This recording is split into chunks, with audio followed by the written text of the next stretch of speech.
This is the Greg Bedard Patriots Podcast with Nick Cattles.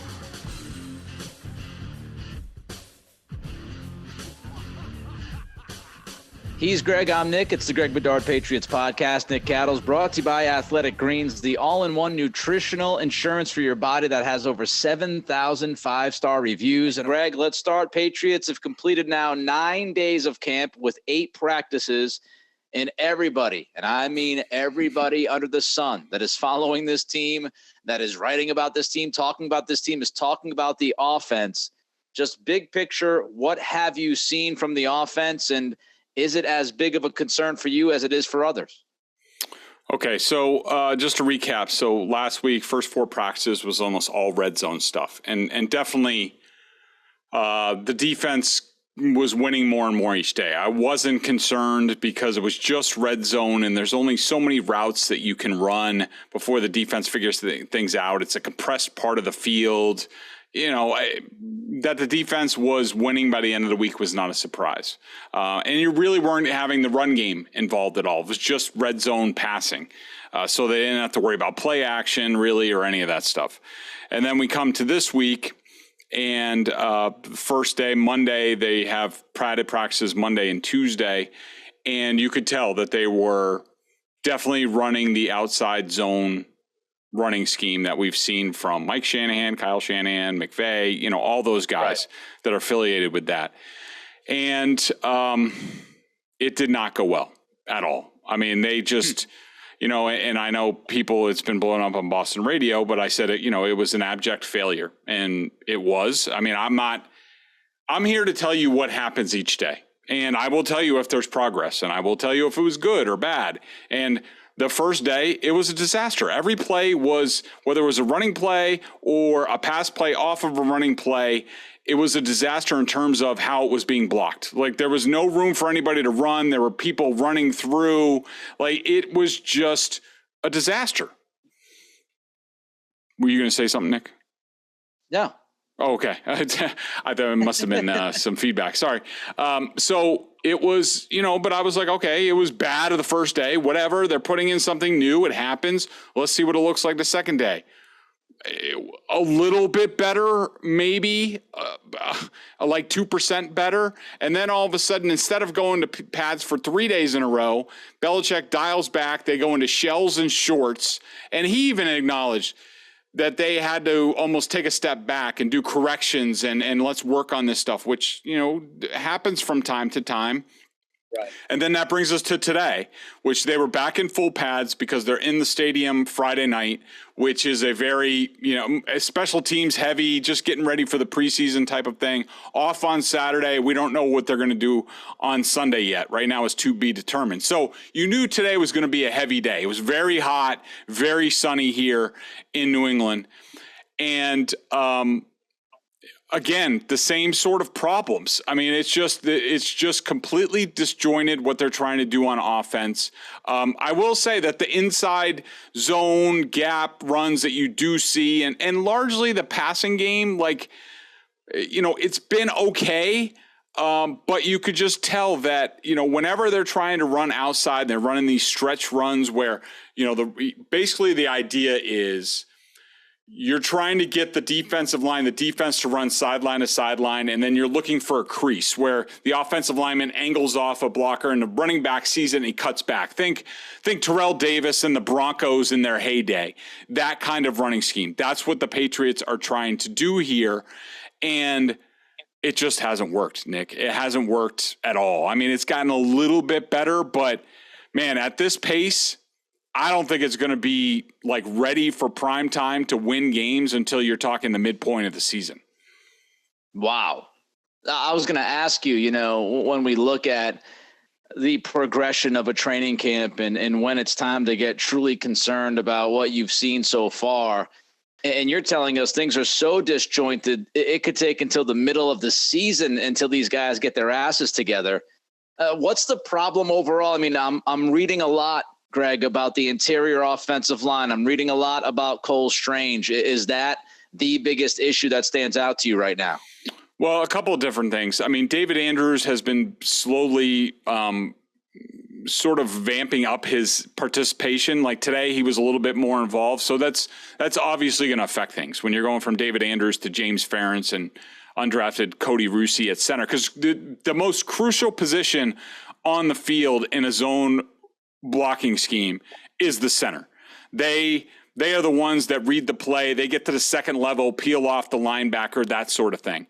And so not having Andrews out there hasn't been great. Then you get into, okay, they seem to be set, and we'll talk about whether this will continue or not, but they seem to be set on at least trying this. And, okay, I can understand from an X's and O's standpoint implementing it. There are certain reasons why you would do it, and you could see the logic in it. But you also have to ask yourself, do we have the personnel to run it?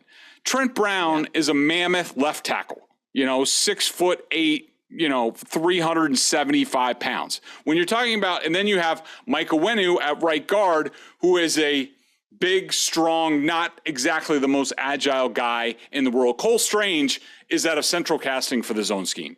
And then Isaiah Wynn, pretty good fit in terms of, smaller guy athletic. That's what you're looking for. You're looking for very highly athletic, smaller offensive linemen. The Broncos had those for years, little runt offensive linemen who would, cut and get out and get into space and really create seams.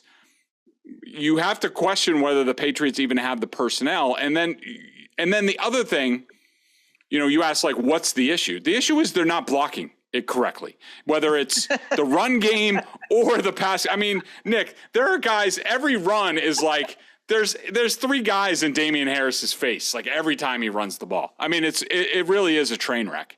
And man, what's the problem? They're not blocking. Well, that would be a problem. They're not blocking. Yeah. Yes. And here's the other thing. So there's the personnel. And then if you run the zone blocking scheme, and I've sat in offensive line meetings with offensive line coaches and studied the zone blocking scheme and see how it works. And when you watch it, it is a highly precise, highly rhythmic offense where every guy, every single subtle footwork, handwork, everything has to be on point for it to work.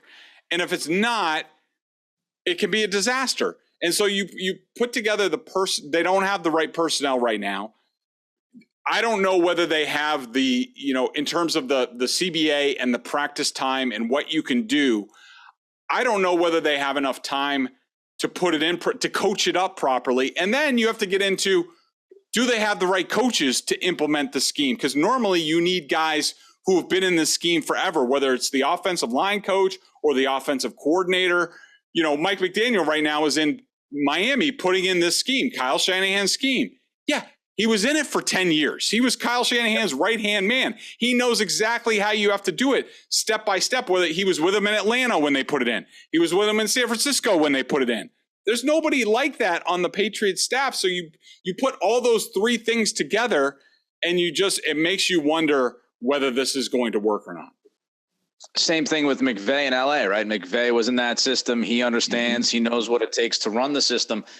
When you talk about this offensive line and you talk about the problems and that they don't have the talent up front to run this kind of scheme, to me, I immediately go to Cole Strange. So he is a guy, as you mentioned, he is a great fit because he's so athletic. He can get out there, get to the second level, all those good things. And he's a perfect fit. But here's my question. Like, if part of the reason why they drafted Strange in the first round was because they felt like this was the scheme they were going to go with and that he was a perfect fit for the scheme.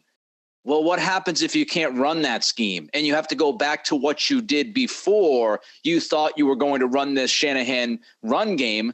And now you might be dealing with your first round pick being a guy who might not fit what you have to revert back to. So that's a concern for me. Like, if they were looking at Cole Strange and said, hey, we're going Shanahan system. This dude is perfect interior offensive line for that run scheme. This is going to work out beautifully. And then the rest of the dudes couldn't get, together and figure it out. And then you got to go back to what you did. Well, is Cole Strange as good of a fit in that system and what you have to go back to? And if he's not, would you have drafted him in the first place in the first round?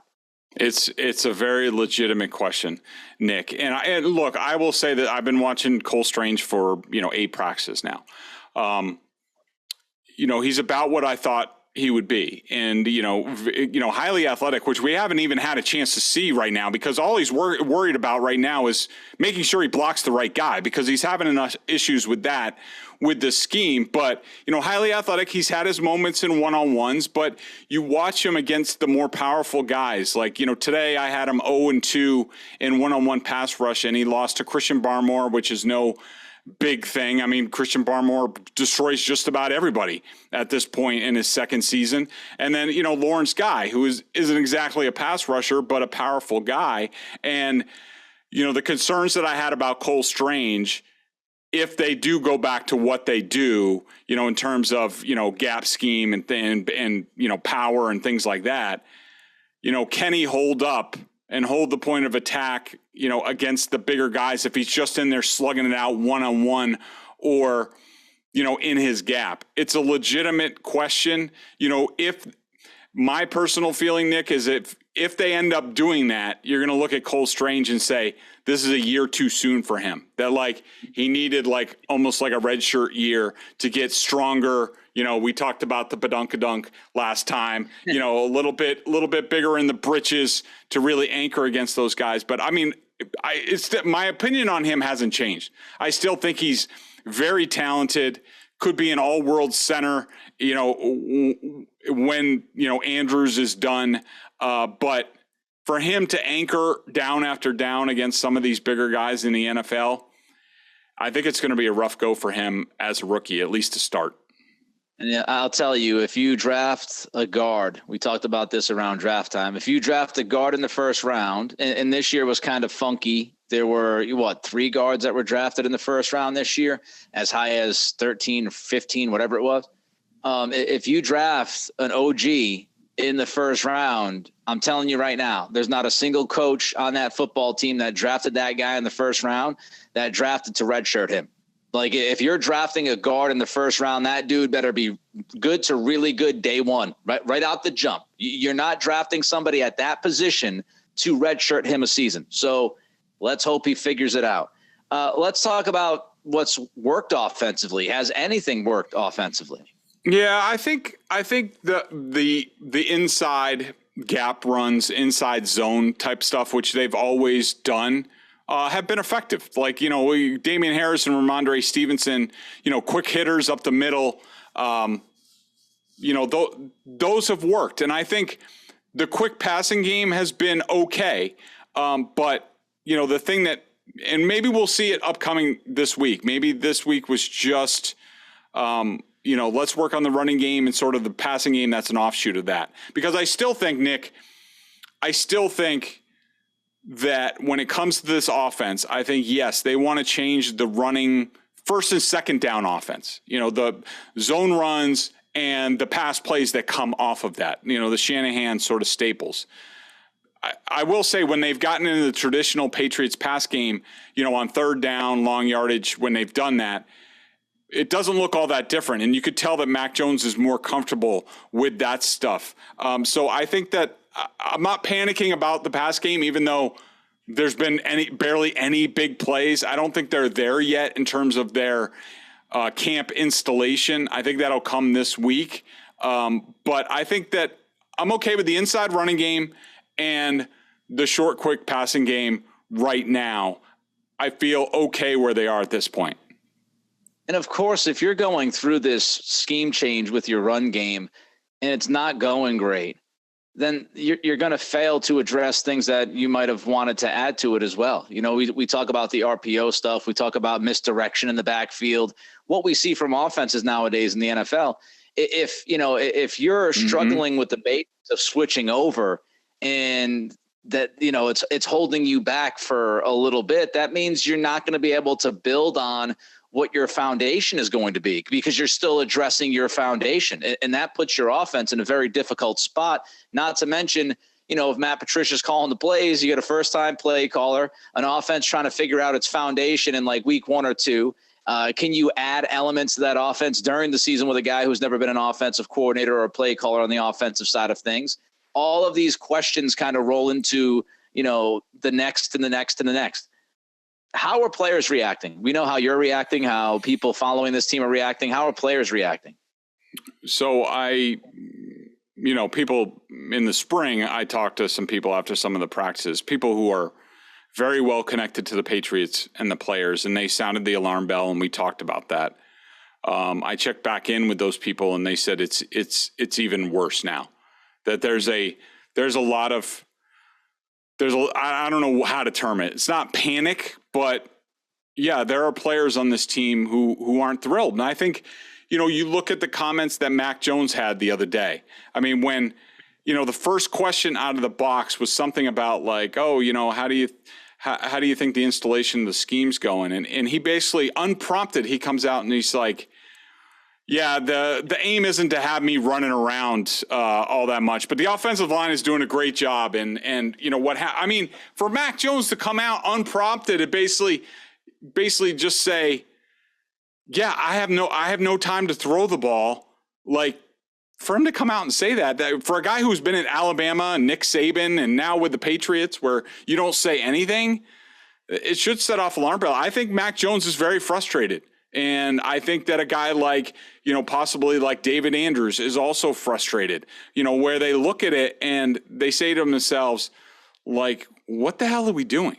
And here's where my concern lies, Nick, is that, okay, so Belichick dialed things back to get on a better page. I will say that was unsuccessful today. Now they're going to have basically a couple days off coming up. Then they come back. They have a preseason game on Thursday. So they have Monday and Tuesday. Wednesday will be sort of like a walkthrough. I think this is a big week for what's going on with this team and this offense, because I think the players need to see success. And that's the thing. Coaches all the time, players don't know what's good for them. They don't. And Bill Belichick knows better than anybody in the history of football what his football team needs. There are reasons why he's doing this. And so the players don't, initially sometimes things don't work out well, but Bill has something in mind.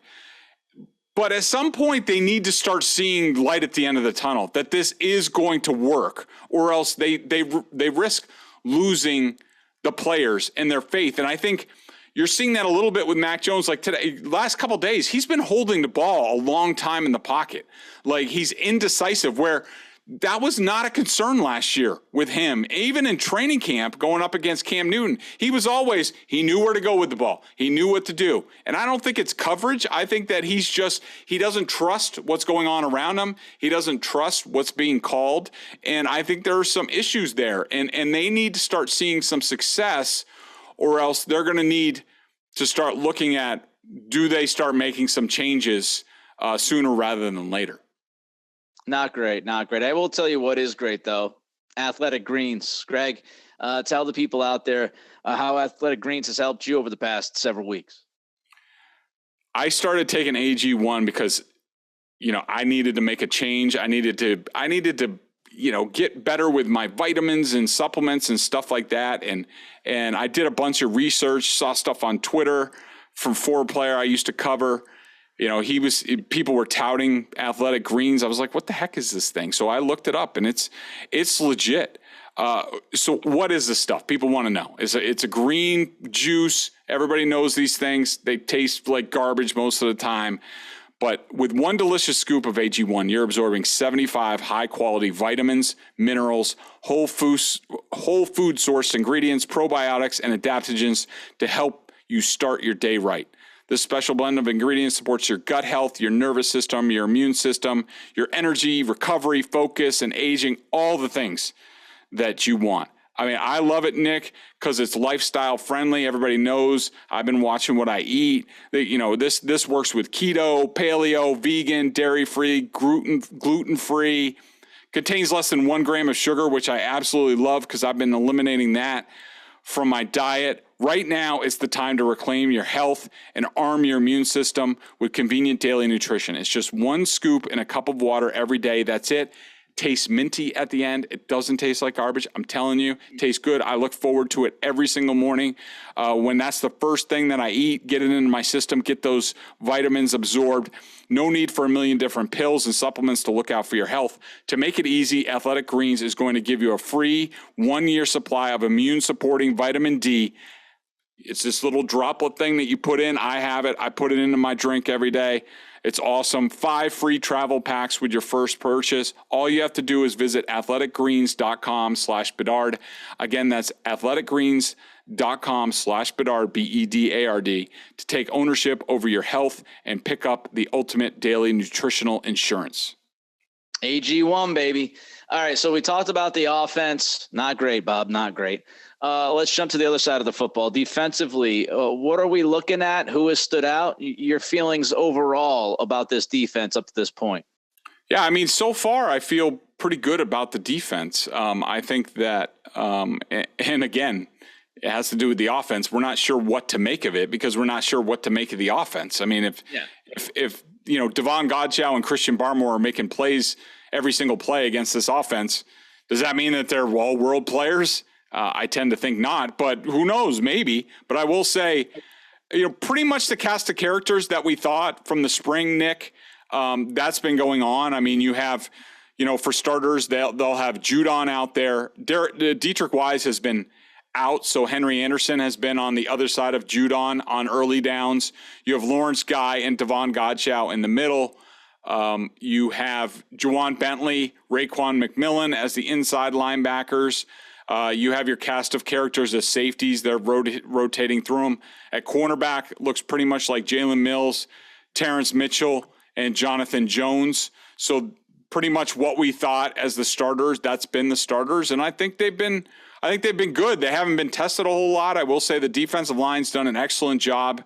Haven't given up much against the run. And I will say that I think, we talked about it before where, a lot of people were worried about the cornerbacks. I sort of like the pieces. I mean, whether it's Jalen Mills has played terrific.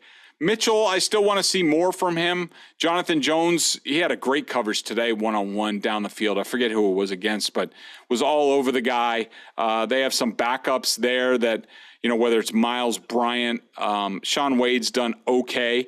But then you get into the rookies. I think Jack Jones hasn't popped like he did in the spring, but he's made plays. Marcus Jones has looked good out there. The safeties have all taken turns sort of making plays. So, I feel good about the defense where they are right now. Disappointing to see Judon out today. Anthony Jennings off the scrap heap has had a great summer so far, and he was out there in place of Judon. Uche's had a good day today in terms of one-on-ones. He's been sort of hit and miss so far. But, you look at it at every level, it seems like they have difference makers, and we just are going to have to see whether that applies to other teams as well. It's all interesting because, heading into the training camp, I think we had some more questions about the defense and the offense, and the defense looks pretty good, and the offense looks like it's somewhat disjointed, disoriented, in shambles, whichever description you would like to use personally. The defense looks ahead of the offense, which I find to be pretty fascinating. All right, let's go 3 up, 3 down. Let's start with the 3 up overall at this point, Greg. I would say my first up would have to be Christian Barmore. He's been a complete wrecking ball inside. Now, it has been interesting that he hasn't cracked the starting lineup in terms of the run. He's decidedly second-team defensive tackle out there with Carl Davis. He obviously comes on in sub-packages and is very effective there, but he's off to a tremendous start in camp. I would say my number 2 up, I think I would have to give Jalen Mills a lot of props. I think he's looked terrific in camp so far. To me, he's been the clear number 1 cornerback on this team. He had his moments last year. He looks to be, more consistent at this point. And my third up, I had one in mind. It's hard to give anybody on offense anything, even though they've all had moments. Jacoby Myers has certainly looked consistent as usual. Devontae Parker has popped a little bit. But I guess I would have to give it. I think I would have to give it to Devon Godchaux. I mean, he gets the big contract. Doesn't rest on his laurels. I think he has been better so far to start his second season. Yeah, your guy Godchaux. I was shocked by that contract extension. I don't think he was great last year, but he's looked good so far. He might, make me look like a complete idiot, and I would not be surprised by that.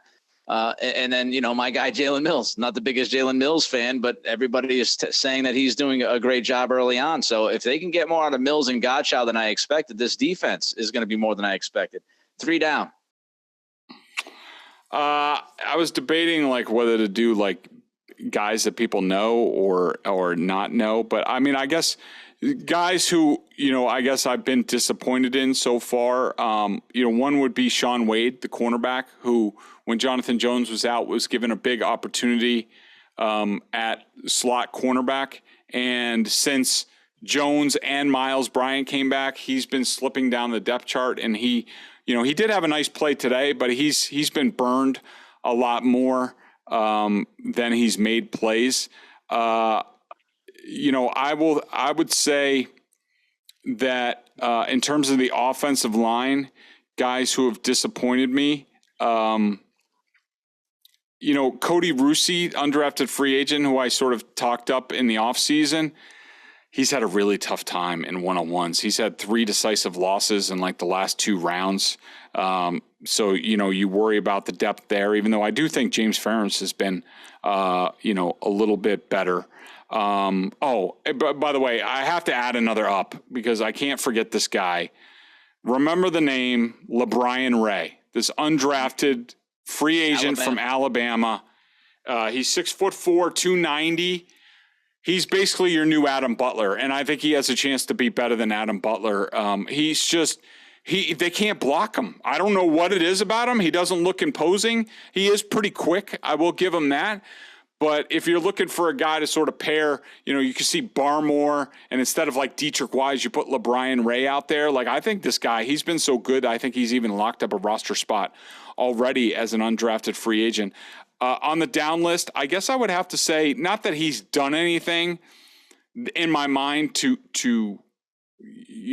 sort of slip down, but it seems decidedly that Cam McGrone is not in the plans.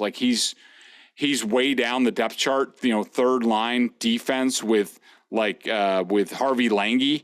And so, he certainly has not popped given the opportunity. And, my third down, I'm going to stick with sort of the edge guys. I will say, and again, I just haven't seen much from him. I'm not saying he's terrible and you should write him off, but Ronnie Perkins just, has not popped so far. He looks really small on the field. Josh Uche is also having that problem a little bit, but he has popped at times. Ronnie Perkins, to me, he's off to a tough start. And while we're here, I did another guy to keep an eye on. We mentioned him earlier. Anthony Jennings has had a tremendous start to camp, and I think we now know that he was always a tweener, but he seems like he's going to be an edge guy for this team. We're going to have to see. I mean, guys like Uche and Ronnie Perkins are now going to have to compete with Anthony Jennings, who has brought it every single day. He's been terrific. The Cam McGrone stuff's interesting because it's the anti-Patriots way of handling everything. During the draft, they're all pumping his tires. They're all talking about him, right? Steve's out there talking about him. Bill's talking about him. Of course, Groh was talking about him. He was our draft pick this year at linebacker. And so really what the Patriots don't do, talking guys up early on, especially that haven't proven anything at the NFL level. And it's they heightened the anticipation and expectation for McGrone, and now McGrone's not out there doing much. It's it feels like a big letdown. You were expecting something, and it's just not there. All right, 3 quick ones for you. Mack Wilson, is he making a charge at that second linebacker spot? Or he is. Not so much? He is. I like what I see out of Mack Wilson. What I would say about him so far early in camp is there's a play usually once a day that he makes that you're like, oh, okay, that was interesting. Like the first day of one-on-ones, all of a sudden he's rushing outside. He's rushing as a defensive end, wins his 1 rep. Then the next day he blows up, I think, J.J. Taylor in the hole and knocks him back. And then he knocks over Pierre Strong, the next day. He's always making his presence known. And, just to give people an update, the rookie running backs, Pierre Strong and Kevin Harris, not exactly setting the world on fire so far. Going to take him a little while. Yep. Rhamondre, let's talk about running backs. Rhamondre for a minute. A lot of people talking about how he's looks a little bit kind of slimmed down. Not that he's lost a ton of weight, but more that he's kind of toned it a little bit more, if that makes sense. And, I was reading, I think it was Mike Reese the other day talking about the possibility of him playing a bigger role in the passing game. Do you see it? Rhamondre looks, a little trimmer. I thought he was a really, really good player last year. I expect the same level. It's been hard to see so far, with the running game, but I think he's done fine. As far as, Stevenson and Harris involved in the running game, I kind of want to wait a little bit. I mean, I will say if they were starting a game tomorrow, to me, it's the third down back, the pass back is clearly Ty Montgomery, who we've seen line up in the backfield. He's been the running back. He gets to receiver. He does a little bit of everything. And so to me, in my mind, he's clearly the pass back right now. We'll see, like a guy like J.J. Taylor with James White out has not grabbed the opportunity. Pierre Strong has not grabbed the opportunity. So to me, when it comes to the season, or if they were going to play a game tomorrow, it'd be Ty Montgomery would be the pass back for this team. Joshuah Bledose, is he actually somebody who could play some on the back end if you have some injury issues? Or I know he got off to a really good start. Has he slowed down a little bit here lately? He's slowed down a little bit, but I think he's a good player. I think we've seen in the last handful of practices, Devin McCourty's gotten more veteran rest. And when that happens, it's been Bledsoe who has stepped in. And of course, they have no shortage of safeties, and Jabril Peppers is healthy, but he hasn't done very much in terms of, he doesn't participate in team or anything like that. So we don't know how that's going to change the dynamic. But yeah, I think Bledsoe's looked pretty good. I mean, I'm impressed with him. Once we get to the games and I get a little bit more film and I'm watching from the press box, then I might get a better feel on, hey, is this guy more of a strong safety or is he more of a free safety? In my mind right now, Bledsoe is sort of a tweener. He can go both ways. But I think that he's off to a strong start and, he's physically imposing. I'd like to see him hit once the game starts because I got a feeling he's going to hit very hard. And I think that's the kind of thing that they need on this defense. All right, let's get to the BostonSportsJournal.com member question of the day. Check them out. BSJ, $39.99 on the annual plan. Not only do you get top-notch analysis of all the Boston Pro sports, you also get a lot of Bedard talking about the Patriots, coaches film, video analysis, all that good stuff. This is from Gino Crow. Jones was essentially, talking about Mack, 7 for 11 in the 11-on-11s. Isn't that okay? One report had him going 10 for 10 at one point with no distinction on what drill they were running. That's bad. Just trying to figure out what's going on. Yeah. So, I put this in here to sort of address, and I'm sure, Gino's not the only one with this question, that my numbers sort of differ than other reporters. And usually I put a disclaimer in there, but I guess I need to put that back in. So I don't count everything that everybody does. I just don't. Like there was an extended 11-on-11 period early in today's practice where it was the first team defense against first team offense against the third team defense. And that's fine. I don't necessarily not count plays because of that, but it was just sort of the pace that they were running and sort of the plays. It seemed like to me it wasn't quite a jog through, but it wasn't definitely going all out. So I sort of set that period aside. I just didn't think it was all that competitive. And so I don't think in my mind, those numbers don't count. And I don't want them to count when it comes to, my evaluation. So I counted the last, I think it was 3 periods of team. And I had, I had Mac Jones 6 of 11 with 3 sacks, and a drop. So J.J. Taylor dropped the ball. And And I think actually that should have been 4 sacks. And he's saying, well, the drop should be a completion. Yeah, but we're not talking about Air Coryell here. Like, his completions are like check downs, quick passes. You know, he had a couple nice passes. He had a touchdown to Trey Nixon. You know, in the corner of the end zone, it was nice. It wasn't anything spectacular, but no, I'm fine with the numbers that I keep. Yes, it's different. I don't count everything that everybody does. I think that, you know, I've learned enough over the years of 20 years covering the league where I know in my mind, and then people can toss it aside. You can be, Bedard's a blowhard. Thinks he knows it all. He doesn't know jack. You could say that. That's fine. I'm giving you my opinion. And I think over the years in my track record, I think I've earned a lot of people's trust in terms of what I tell you I think is important. And, you know, I think Mack was fine today, but it wasn't a high degree of difficulty. When it is, and when he does well, you bet your ass I'm going to tell you, and I'm going to be shouting it from the rooftops, that Mac Jones was awesome. I'm sure go back and read last year. I said that at times. I know we had those discussions. But so far, no, don't read too much into the numbers. Never, ever read too much into training camp numbers, especially if you don't know the reporter who's telling you in their track record and how they're judging things. I would have a lot less questions about Mac anyway. I think this, hell yeah, you know, offensive line and play calling, and those are the questions that we're going to have to ask if this offense continues to look like the way it's looked through the first 8 practices of camp. He's Greg. I'm Nick. It's the Greg Bedard Patriots Podcast with Nick Cattles. Thanks to Athletic Greens. We'll be back next week to talk to you. Till then, be good, be safe, and be healthy.